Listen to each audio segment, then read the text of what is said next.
Welcome, everyone.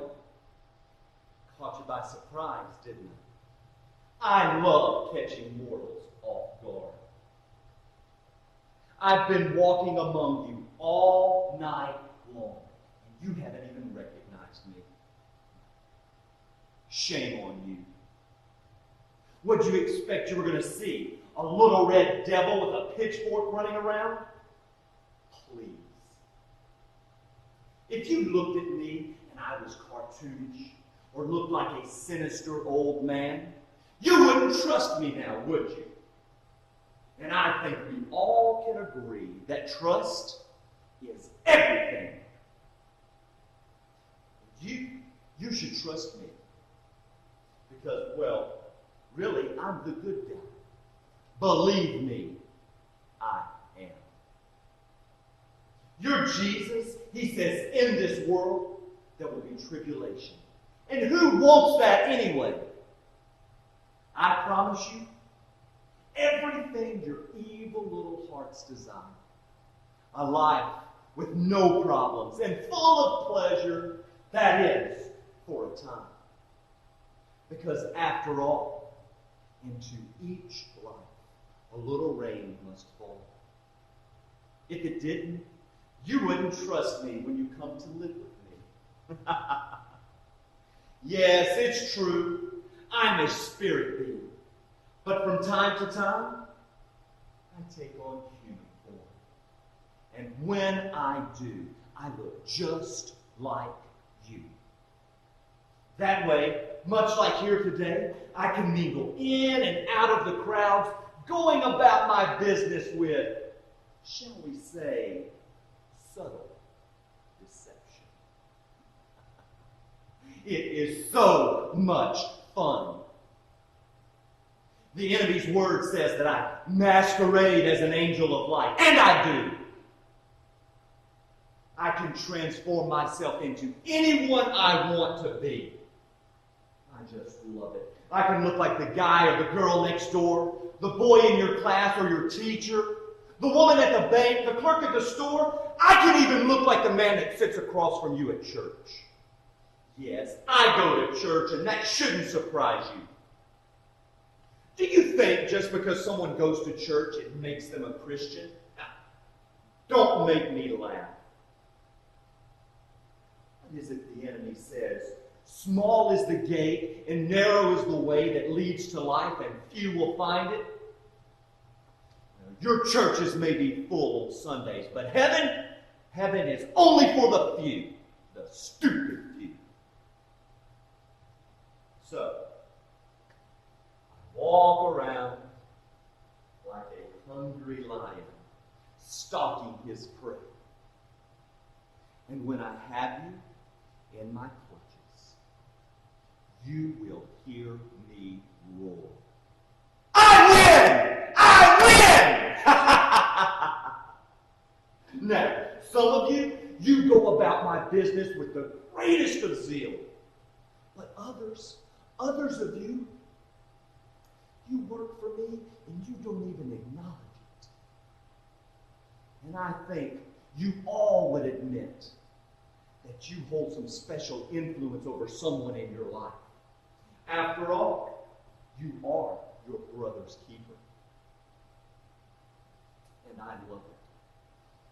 It makes me so proud when you set such a good example for others to follow. And who says there's no jobs? I'm hiring. I'm always hiring. And the job, it's easy. Get this. I deceive you. You believe me. Then you deceive others, and they believe you. What a tangled web we weave when we learn to deceive. It's like I always say, plan your work and work your plan. Am I good or what? You see, I set a trap for you, and you fall right into it. Temptation comes, and you give in. Yes, you give in, even you sorry little Christians. If I can't have your soul, at least I can ruin it for the one who does. Ah, yes. I lived a good life.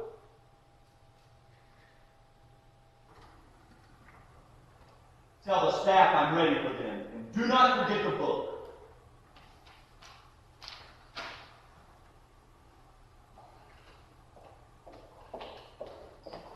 Your book.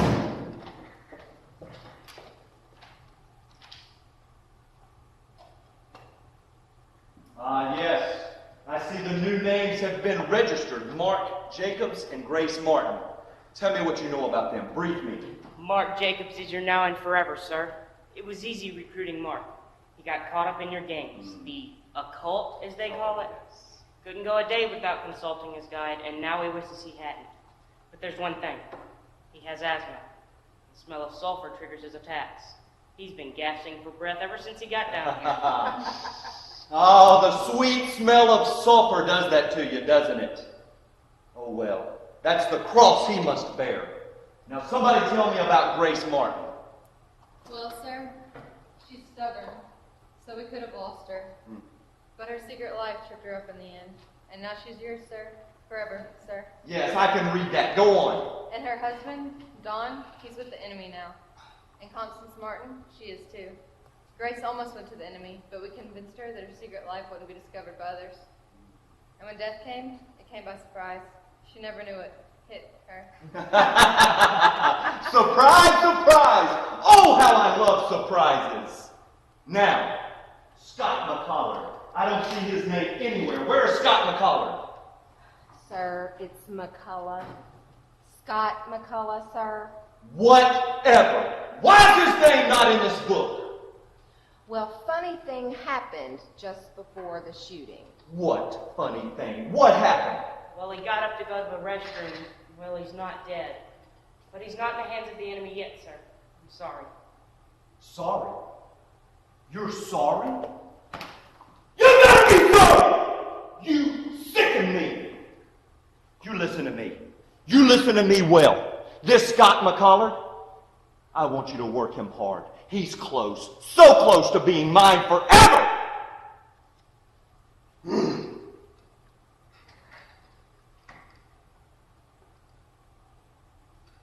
Here's what you do. You cause him to grieve excessively over the loss of his girlfriend. That will ruin him. We'll get right on that, sir. Moving on. I assume you've come up with some sort of strategy to increase recruits for the next quarter. May I ask what that is? Yes, sir. We've outlined 5 points for improvement. Number 1, sir, stress. More of it, especially within the family. Number 2, fear, sir, of the future. Number 3, money, sir. Too much or too little. Either way, these mortals tend to walk away from the enemy. Number 4, sir, sex. The illicit kind. It's been documented that illicit sex blinds these mortals to the enemy's truth. Number 5, causes, sir. Even if they're good or bad, they lose sight of who and what they're fighting. With the judge appointment coming up, it'll be a piece of cake. We've got this in the bag. A piece of cake? In the bag? You think so? Well, we will see. Now, all of this should keep you busy for a while. And you remember this. You remember it well. You don't walk away from Christians just because they're Christians. You work harder to ruin their lives. You set traps for them and make them suffer. Break your testimonies. Now get out of my sight.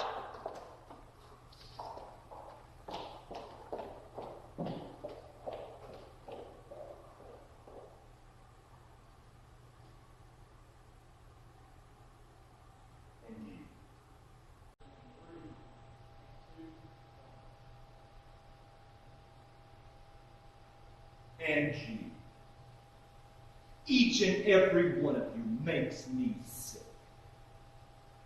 You worthless mortals. I hate followers, no matter who they follow. Oh, Your days, they're numbered. Your lives, they're fleeting. And dare I say it, unless the enemy convinces you otherwise, you're mine. All mine. So go ahead. Go ahead and continue in your disbelief. Harden your little hearts to his words and cross over to my side. It's painless. I think. Oh well. What's a little pain?